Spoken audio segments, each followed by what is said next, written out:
My name's Bob Castle. I'm one of the volunteers at our community garden. Hi, I'm Diana Carter. I'm a member of the garden committee here at Asbury First. This is our Asbury Community Garden. And our garden provides fresh produce for both our dining and caring center and also various food pantries around the community.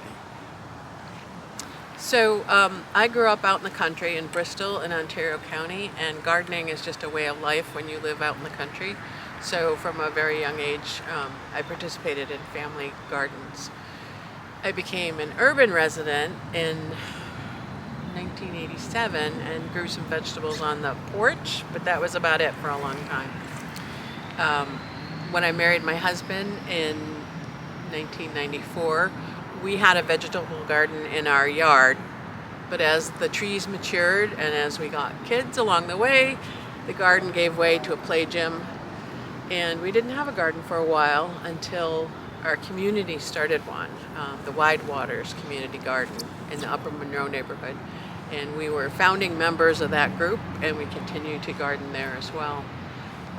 So I had a pretty strong background when Asbury decided we wanted to follow up on having a garden here, and I joined the committee right away. So in contrast, I had no experience in gardening. My daughter-in-law, Stephanie Castle, was working at the time for the Monroe County Soil and Water Conservation District, and she came up with the idea of a grant to start this community garden, and sort of like an idiot I said, sure, that must be easy. And that was actually right before the pandemic hit. So we got the grant, they built the beds that you'll see, and then everything stopped for a year. And in the meantime, we got approval from East Avenue Preservation District to put the garden in. And after 1 year of thinking about it, we started, and with 10 beds at the time. They provided the beds, they provided the soil, they also ran seminars for us, so it was very successful. So we haven't had a lot of interaction with Taproot. I first became aware of them by attending some urban agriculture conferences that the city hosts. And then we participated in Taproot's survey of community gardens. I answered on behalf of Asbury, but also because I'm in Wild Waters, we had an issue with the city prohibiting beehives there, because the city rules apply to city-owned plots. We have beehives here, by the way, and we didn't have any problems with the city interfering with that.